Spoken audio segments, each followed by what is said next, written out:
Another tradition that we've started in the CEDAR community, really motivated by the maturation of the community, is based on this desire to honor some of the founding and members of the community and their career contributions, and we've done that in the form of an annual distinguished lecture. And it's my pleasure to have the honor to introduce this year's distinguished lecturer, Michael Mandillo. Michael, let's start from the beginning. Michael Mandillo was born and raised in Providence, Rhode Island, and he went to Providence College. Then he moved on to Boston University and got his PhD there. And so his body and brain both left Providence, but his accent did not. He worked at the Air Force Cambridge Research Lab for a couple years before returning to BU as a faculty member, where he has worked ever since. Michael Mandillo and his colleague Jeff Baumgartner, they pioneered the use of low light level imaging techniques for observations of emissions from the Earth's atmosphere. They really contributed fundamentally to how we see the geospace environment. Michael is also known for his work on active experiments, techniques where you launch rockets up into space and release canisters of explosives and so forth. And this is how I got introduced to Michael as his PhD student in the mid-1990s. In 1989, Michael initiated a planetary astronomy research effort at BU, and this was another remarkable kind of insight. One wonders where these things come from, but you take a wide-angle imaging system that's used to study airglow and essentially point it at other objects like Jupiter, and suddenly you discover things like the large tenuous atmospheres of sodium gas surrounding the planet, and he did similar work pointing these types of systems at Earth's moon and also at Comet Hale-Bopp. In the early, or let's say late 1980s, Michael was he was among the members of the committee that formed CEDAR. And I guess one anecdote about Michael I would mention is that he actually helped the incoherent scatter radar community quite a bit back in the 90s when we decided that we wanted to put one of these radars at the geomagnetic pole. We've never had one in such a position. And the only problem with that is that the geomagnetic pole lies outside the United States, which has implications for getting funding from the United States to do so. The Appropriations Committee chairman, Senator Ted Stevens at the time, said, well, I don't know why you need to put it in Canada. I mean, we're in a cold place too. Let's just put it in Alaska. And if my recollection is correct, Michael actually traveled to Washington, D.C. to lecture Ted Stevens' staffers on the difference between the geographic and geomagnetic poles. And so this is a form of public outreach that was really effective. And we're all really appreciative of that. So we ended up having a system that was placed eventually properly at the geomagnetic pole. Okay, so without going too much further into detail here, Michael continues to sort of reinvent himself, and I'm looking forward to kind of the next reinvention of his research. And he's a fellow of the American Geophysical Union. And so I guess without further ado, I'll bring him up to the stage and we'll hear a lecture from my colleague, friend, and thesis advisor, Michael Mandillo. Michael. Well, thank you for your very generous and gracious introduction. It's certainly an honor to be here this morning. I don't think I've ever missed a CEDAR meeting, but this is truly a special one for me, and I thank you and the committee members in particular. I must admit, when I got the invitation, I read it very carefully to find out if it was called the Distinguished Lecture or the Distinguished Lecturer. Fortunately for me, it was the former. And so, other than wearing a jacket and tie, I can proceed in my normal way. The last time I was asked to give a plenary talk at CEDAR was 4 years ago. It was at the banquet, and I described simply surviving the magnitude 9 earthquake and tsunami at Sendai through no particular efforts of my own. I can assure you this talk won't have any disasters associated with it. unless at the end of the talk, unfortunately, you think it was a disaster, which I hope is not the case. All right. I want to talk about the ionosphere in each of our hemispheres. Please understand, I'm not in any way suggesting I discovered the ionosphere in the Southern Hemisphere. From the beginnings of ionospheric physics, there have been extremely active and very prominent groups in Australia, in New Zealand, South America, South Africa. And so ionospheric physics in the Southern Hemisphere has been with us for many, many years. What I'm going to try and do is talk about perhaps a new and innovative way to do comparisons between the two hemispheres, and more important, why you would want to do that and what lessons might be learned. The only requirement Josh gave me is that he said you're supposed to, as giving the distinguished lecture, to occasionally give lessons learned. I'm very pleased that he didn't say words of wisdom.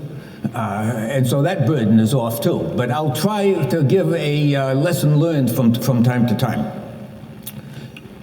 I want to talk about two things, two general topics. One, that global ionospheric storms are exaggerated cases of the current seasonal pattern going on. Yes, and I say pattern, and there is an R there somewhere, but I'll let you fill that in. All right, the current seasonal pattern, and I will add in the hemisphere that you're making this study. And so this is a Northern Hemisphere chauvinistic view, and so the question is, how coherent are storm effects at geophysically sites, a term I will define later on in the Southern Hemisphere.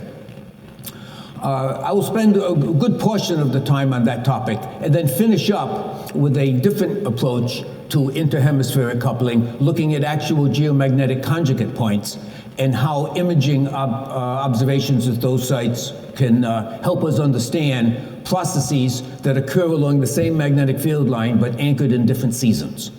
Okay, so that's the agenda, to look at those two ways of coupling effects in both hemispheres.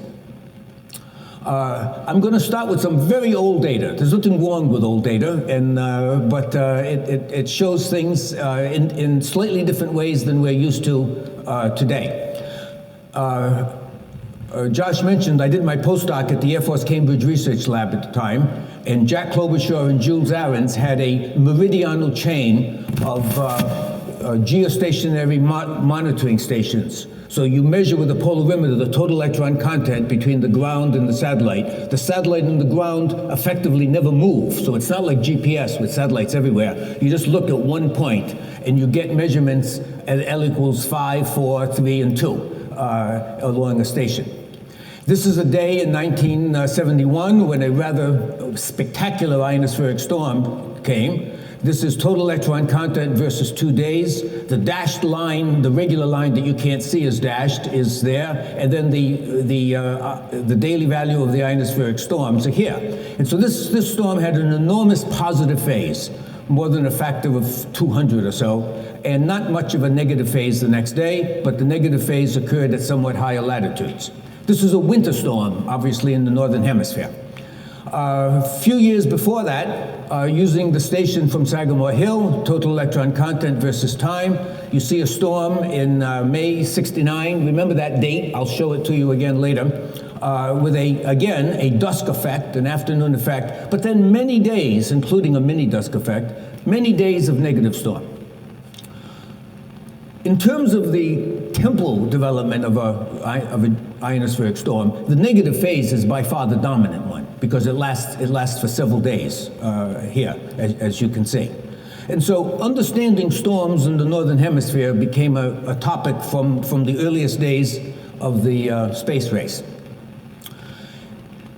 Before I approach that specifically, I just wanted to point out that we're talking about a fantastically variable system.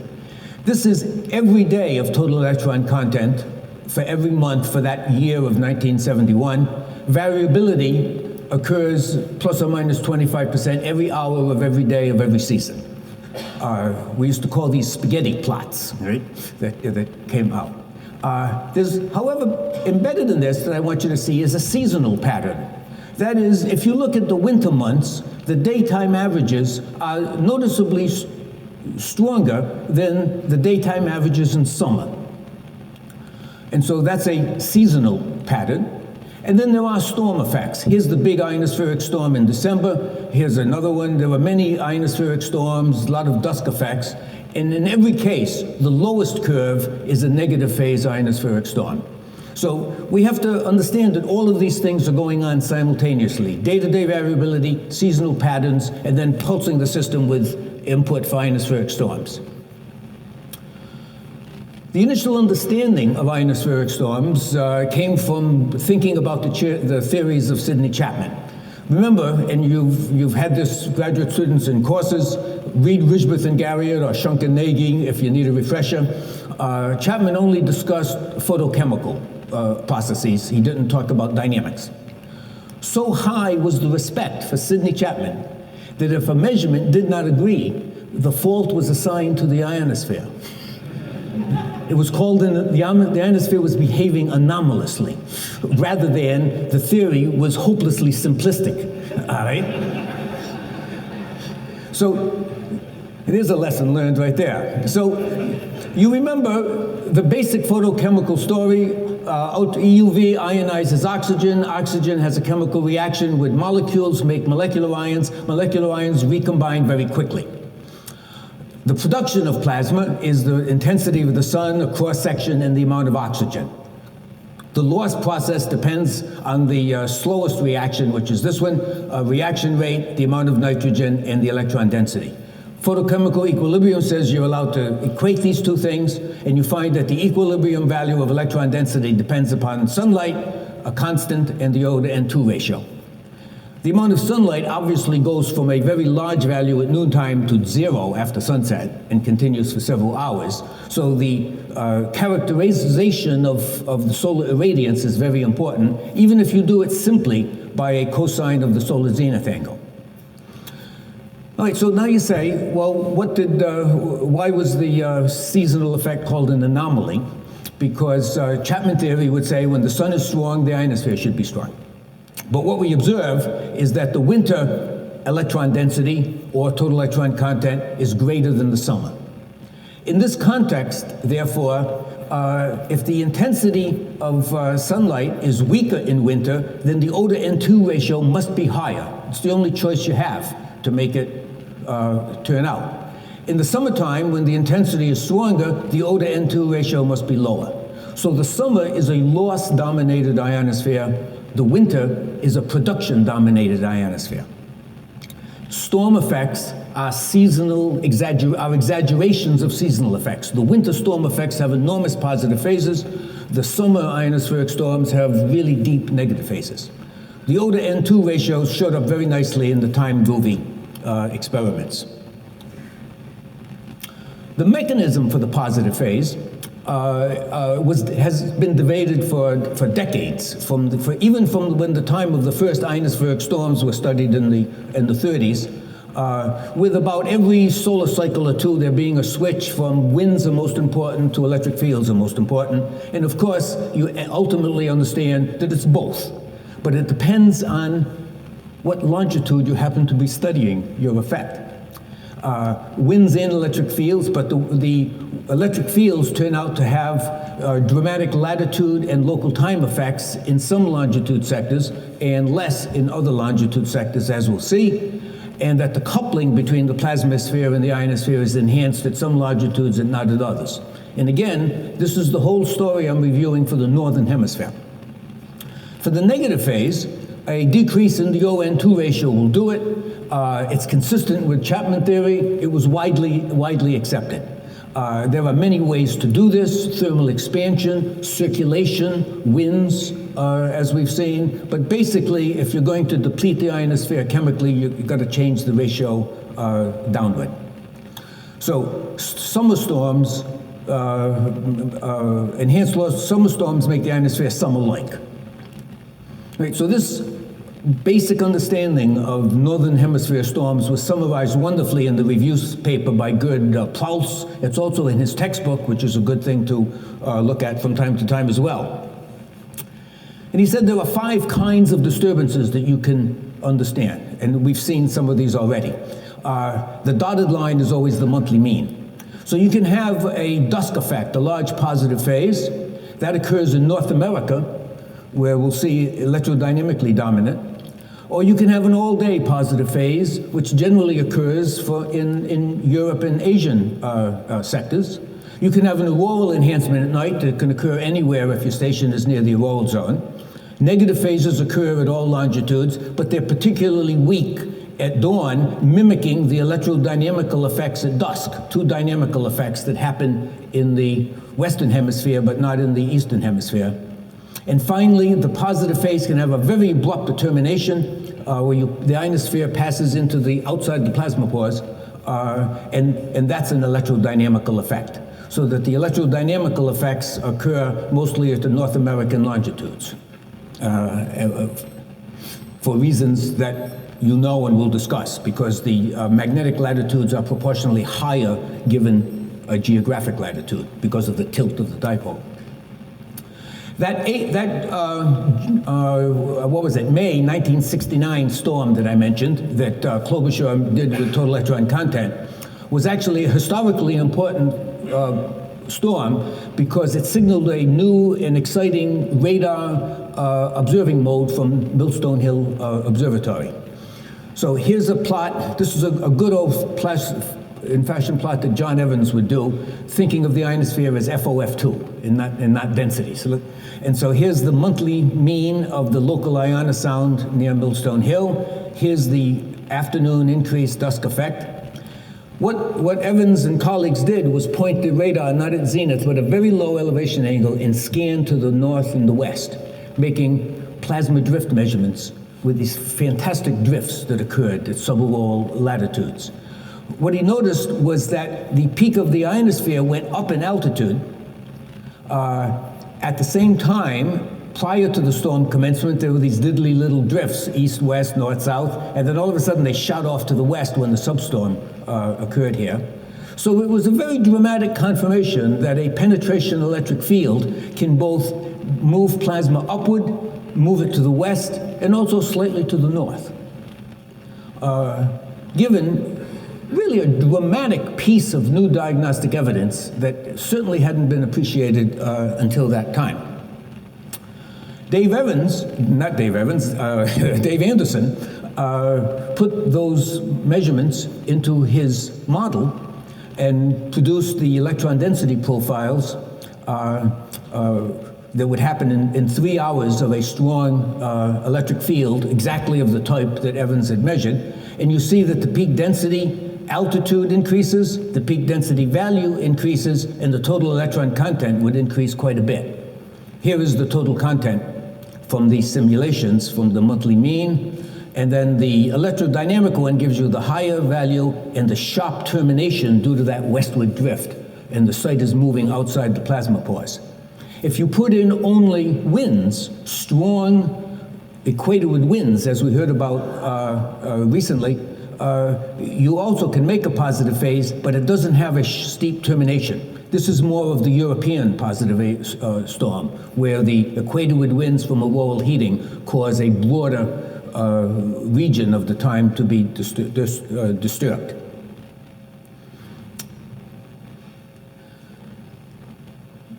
Lanzarote et al. Did a synthesis of all of these measurements in 1975.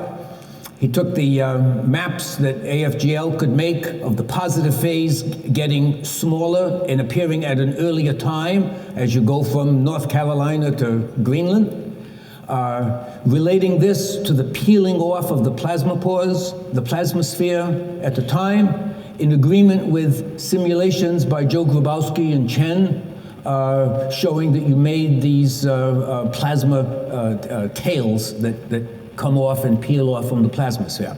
So a sort of a stopping point for the early phase of studying ionospheric storms at northern mid-latitudes. 25 years go by in the story, and two wonderful diagnostic systems come up.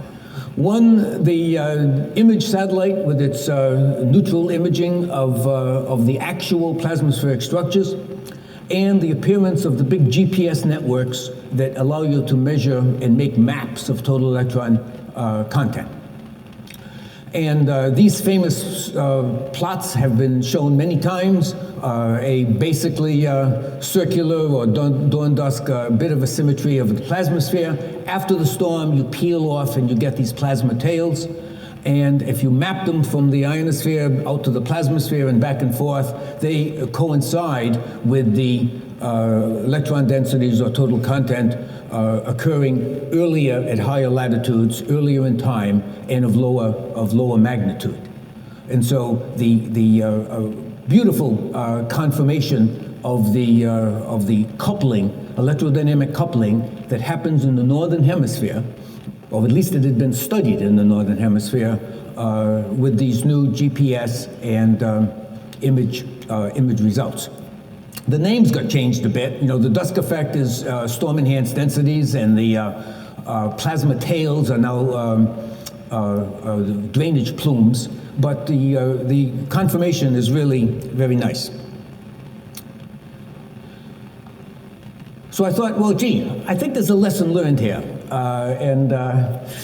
Although I didn't write it down. Not quite sure what the lesson is, right? But one of the things Josh didn't mention, I spent nearly a decade of my life being dean in the graduate school at BU, and I used to give talks about what the perfect dissertation should be to incoming graduate students. And so this is addressed to graduate students and their dissertation advisors.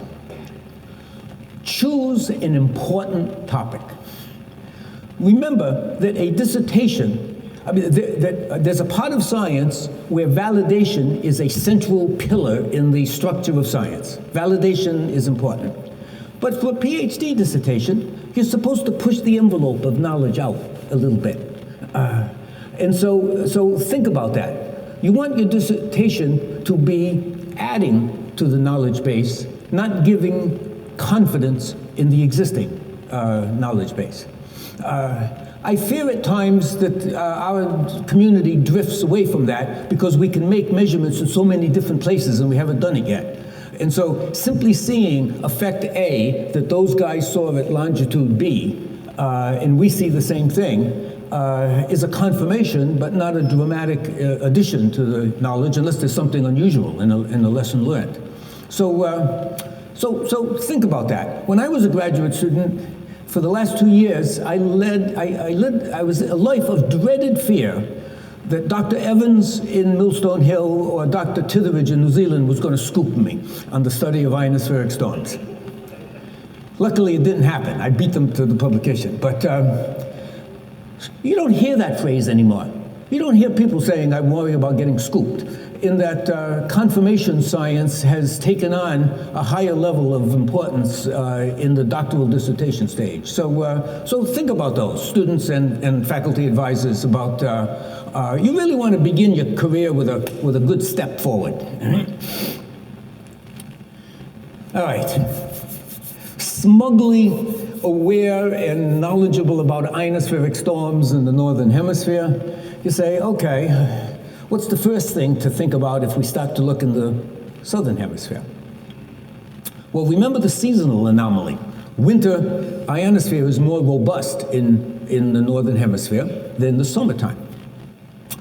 That had been studied by Henry Ridgebeth and many colleagues using individual sites in South America, or what he would call the Falkland Islands, right? And studied them at given sites, but never globally.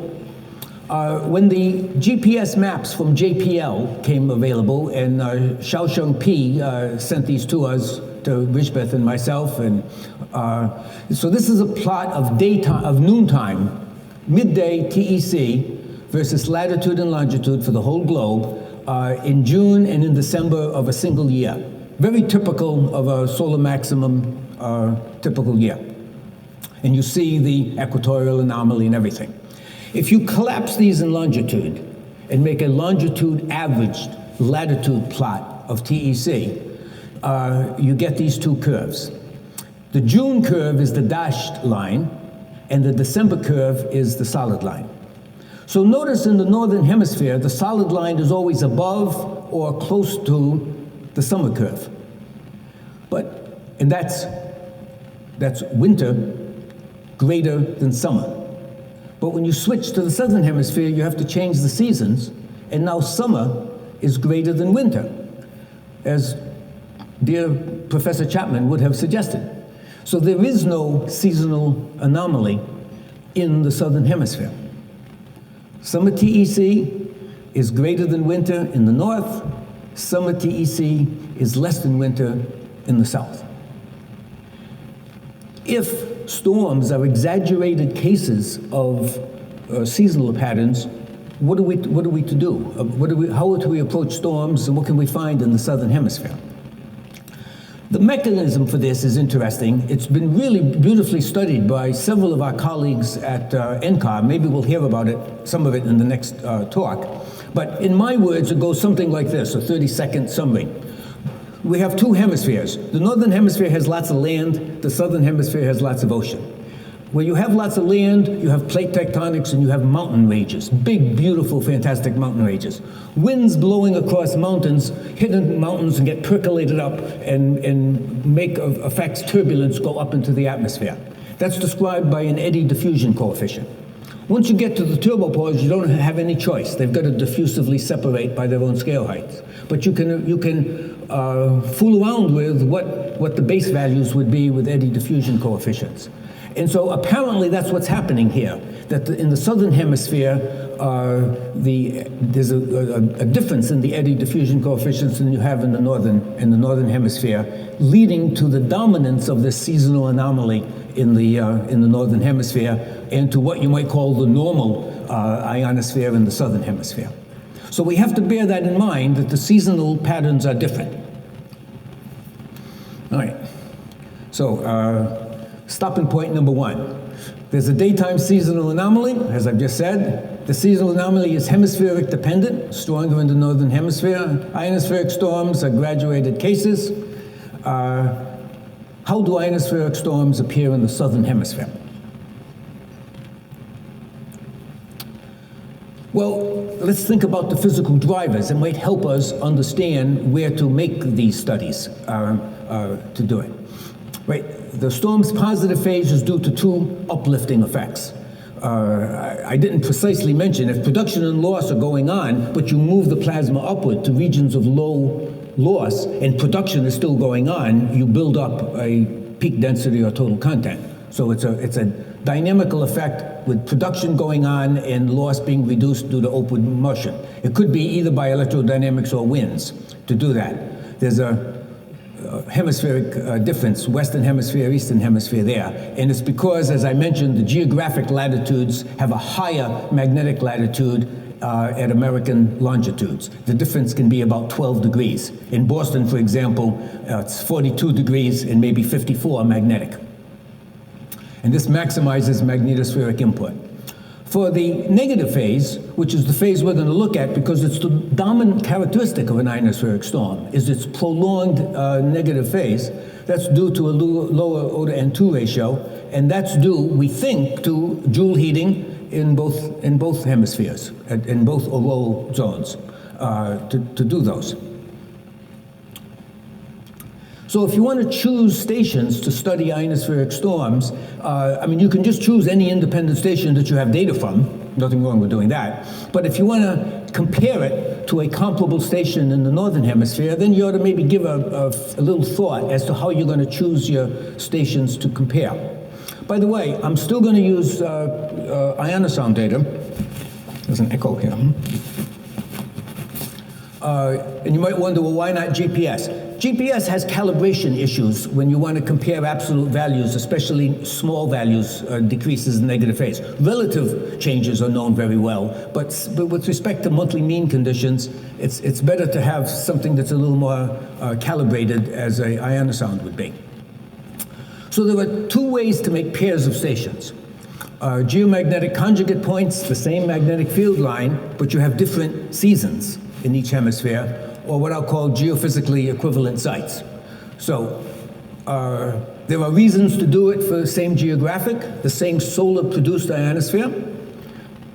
There are reasons to do it. For the same geomagnetic, they should get the same magnetospheric input. But you really want to optimize it by doing both, so that you have the same geographic and the same geomagnetic latitude. Given the sparsity of land masses in the Southern Hemisphere, you don't have a great source of stations to look for, but you certainly have enough ionospheric storms to look at. So Clara Naves and I at BU, we took solar maximum storms. Those are always good and strong to have. 3 years worth of data. We found 96 geomagnetic storms of substantial intensity during that 3-year period. And if you average the indices of AP, KP, DST, they are literally textbook geomagnetic storms. So there's nothing weird about the set of AP values, KP, or DST values for these storms. Choosing the stations makes you think a little bit, okay? So we've got 4 truly strange places here, right? In Hobart, Tasmania, the land of Tasmanian devils, the People's Republic of Massachusetts here, Sofia, Bulgaria, and Magadan. Magadan is a Stalinistic prison city far to the east of Russia that actually has a very well-run ionosound. It's not a prison anymore. Right? Tall Republicans in Alaska can see Magadan in the daytime. Right.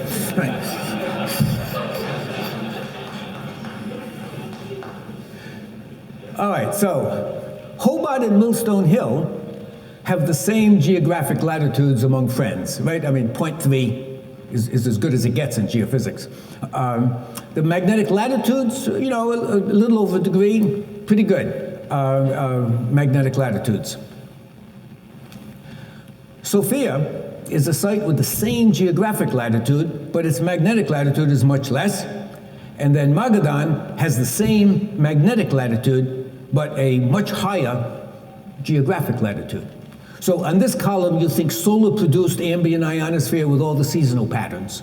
And on this column, you think magnetospheric input that should be equal in both hemispheres.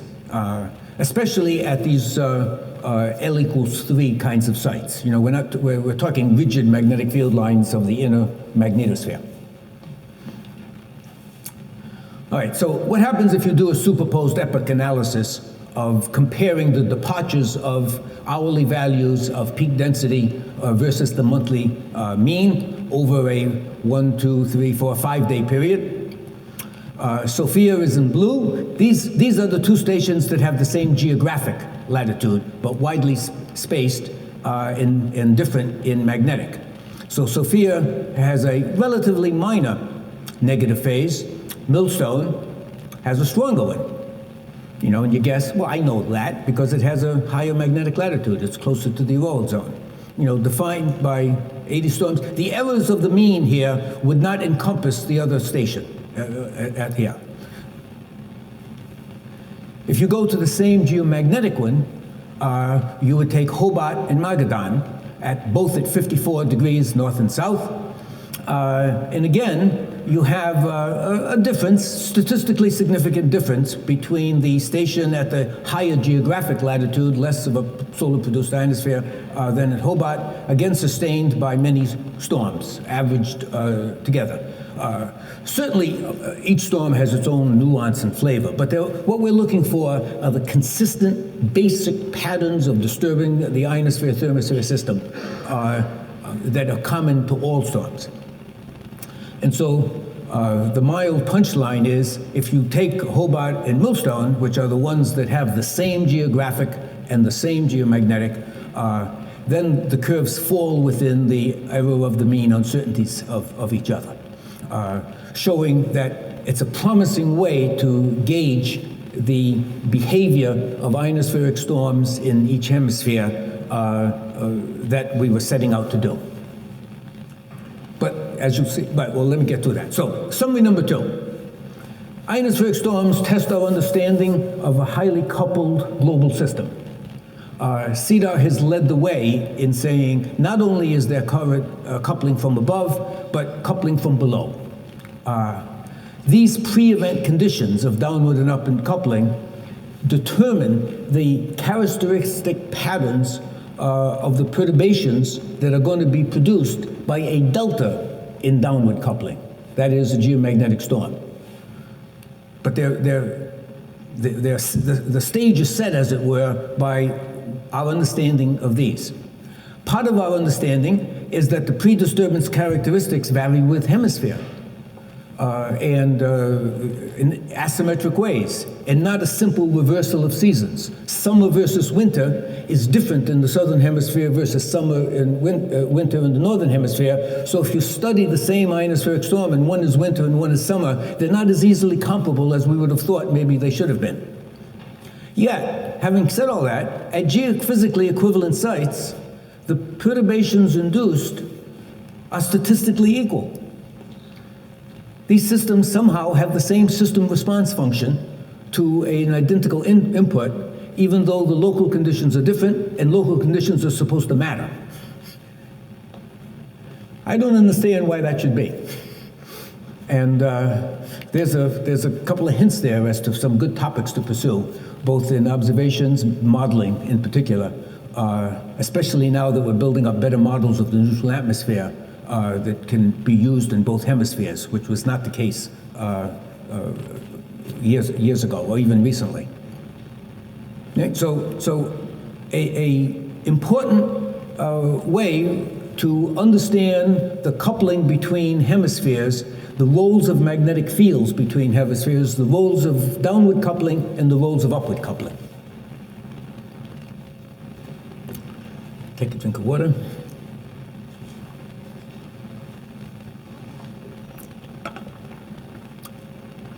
I now have a transition to make. I want to go from radio photons to optical photons.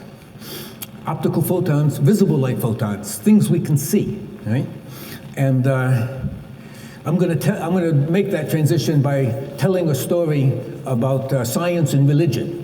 Always a safe thing to do, right? Okay. The first most prominent use of new technology using visible light photons is, of course, the Galileo story. All right, so in 1609, he hears from former students that these people in Paris and others have these spy glasses. Never having seen one, he figures out how they could be made with two lenses, makes his instrument, and rather than simply spying on the neighbors, he looks up at the sky at night, right? And so he creates the technological basis of modern science, observational science, scientific method, all in a matter of a couple of months. Started observations in December, took his last observation in early March of 1610, and published Sidereus Nuncius 2 weeks later. Right? You know, imagine that. You know, the data taken in early March was published in a book in mid-March, or in late March. So we don't see rapid publications like that. But why do I bring up? It's the power of photons that can do. Galileo was lionized by the scientific community of Italy after 1610, including the Jesuit astronomers at Collegio Romano, and therefore was doing very well until his own arrogance and his own stubbornness and the jealousy of the Jesuits finally collided when he was brought before the Inquisition. You know the story. He was, perhaps with trumped-up evidence, was found guilty of suspicion of heresy and sentenced to house arrest for the rest of his life until 1642. That effect had a chilling impact upon the science in Catholic countries, in Italy, in Spain, and in France. And physical science essentially came to a halt. René Descartes escaped to Northern Europe, and the story of science is then one of Halley and Hooke and Huygens and Newton and Cassini, Huygens and Leibniz, I mean, not Cassini, in Northern Europe. The Jesuits, however, are clever on their feet, right? And they decided that they wanted to continue to study astronomy, make observations, and they needed a reason to do so, and the Pope gave them the reason in the finding of the date of Easter. As you probably know, Easter is the first Sunday after the first full moon after the vernal equinox. They were very competent in predicting the phases of the moon, but the date of the vernal equinox hadn't been nailed and how to calculate that in advance. If the full moon and the Sundays were an ambiguity of a few days around the vernal equinox, you wouldn't know when Easter would be. They needed to know it months in advance because the Pope sent out his Easter message. He didn't have a Twitter account. He didn't have email. He had to have printed things carried by horseback to all the cities of Europe. So they needed to predict the obliquity of the ecliptic accurately. And the Jesuits said, we could continue our astronomy doing that. We just need the correct technology. And they decided that it already existed in the great cathedrals of Europe. In this wonderful book by Helbron, a famous historian of astronomy, called The Light in the Church. The great cathedrals of Europe are built on cardinal points, north, south, east, west. The main aisle is usually in the north-south aisle. Gee, the north-south aisle is a meridian. And so this is in Bologna, if you poke a hole in the roof of the cathedral and you lay out the north-south meridian line, you can find out and time it when the sun crosses the meridian, and every day it will be at a different point and then retrace itself. You can determine the date of the vernal equinox. The first day I went to do that, it was cloudy, obviously, disappointing. It was a dry run, all right? But I practiced my technique, what I was going to do. Then I went back the next day. This was not the picture I wanted to take of the disk of the sun. I wanted the picture a minute later when it actually straddled the line. But the sacristan was yelling, "No pictures, no pictures," as he ran towards me. So I took, this is my data that came from that. As a typical American, I said, so sorry, but I don't speak Italian. We both realized that he had spoken to me in English, so that was a stupid thing to say, right?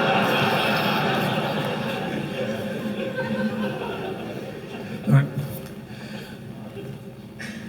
So optical photons are really nice photons, right? I mean, we can do a lot with radio photons, as we saw before, but there's a nice role to play with optical photons.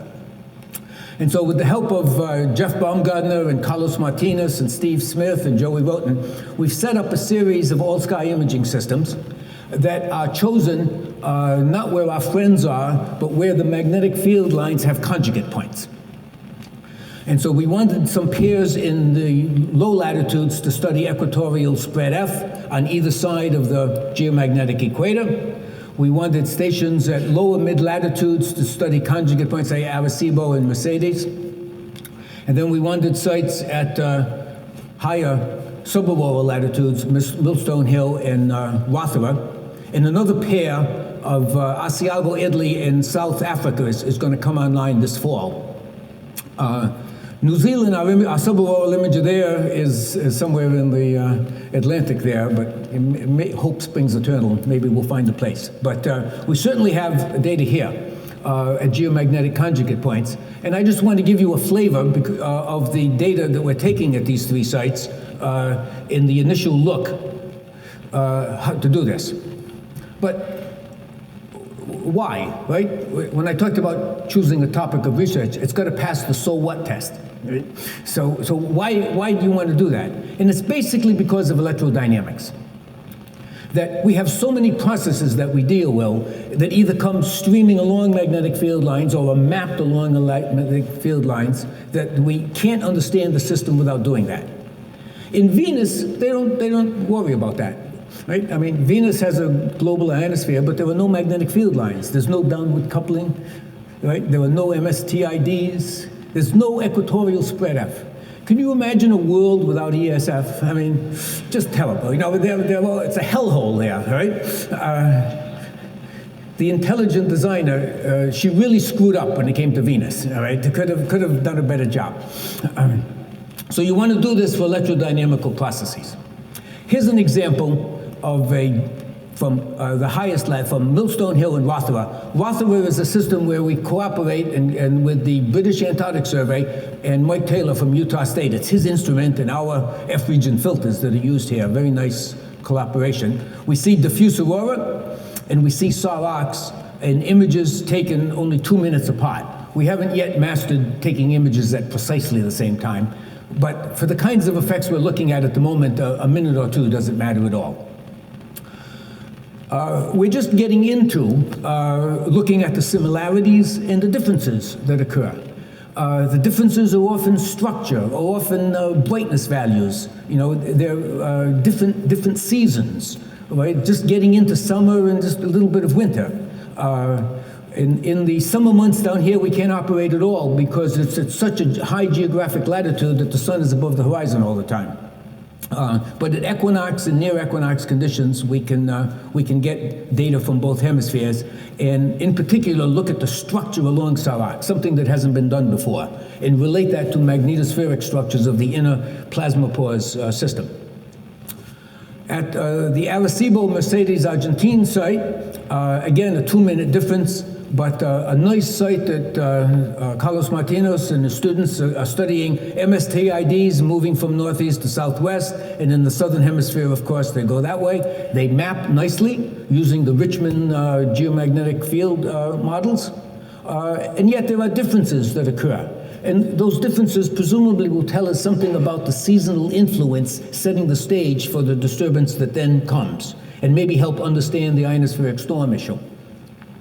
At the low latitude sites in Colombia and in Argentina, this is at 7774 wavelength, where you see much more detail. Again, the general features map from one hemisphere to the other, but there are different degrees of bifurcation and structuring from one hemisphere to the other that presumably will tell us something about the abilities to simulate these things that are done in these wonderful simulation codes, like at NRL, for example. Right? So this is a different type of interhemispheric study than the one I was talking about before, which was more global. This is at precise geomagnetic conjugate points.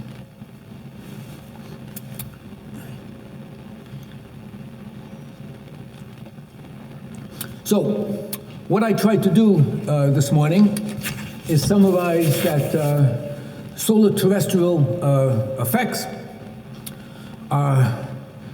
They're not just where the diagnostic instruments are, or where most people are located. And so we have to take that a little more seriously, as many in this community already are. This is preaching to the choir, not to the unconverted. Comparative aeronomy can be done on planet Earth. I can't say I realized that until recently. I thought it was the real yield would be with other planets, which I still think is true. But here, because of this coupling of seasonal effects and dipole tilt effects, I think comparative aeronomy between the hemispheres, leadership role by NSF and also the DoD agencies at AFOSR and ONR are certainly helping to do this, with emphasis starting to grow in Africa, for example. There are opportunities for growth in areas that have not been prominent out of in our community, as well as in the other areas in the Southern Hemisphere where the ionospheric community is robust. And so there are many opportunities there. NASA has 2 new missions coming up for the first time in our field in many, many years, and they will focus on global issues that should mesh very nicely with the kinds of studies that this community does. And finally, global simulations, I think, are exploding in their impact upon the field, and simulations that have all of the complexities of the tilted dipole and the different O to N2 ratios in the different hemispheres are well poised to help us understand not only geophysically equivalent sites, but also the non-equivalent sites that would be most of the hemispheric areas that we'd like to study. I thank you for the opportunity to think about these issues and to try to organize them, at least in my mind. I hope they have some organizational structure in your minds as well, and that they will provoke some ideas and thoughts and try to solve some of the problems I haven't been able to do. Thank you.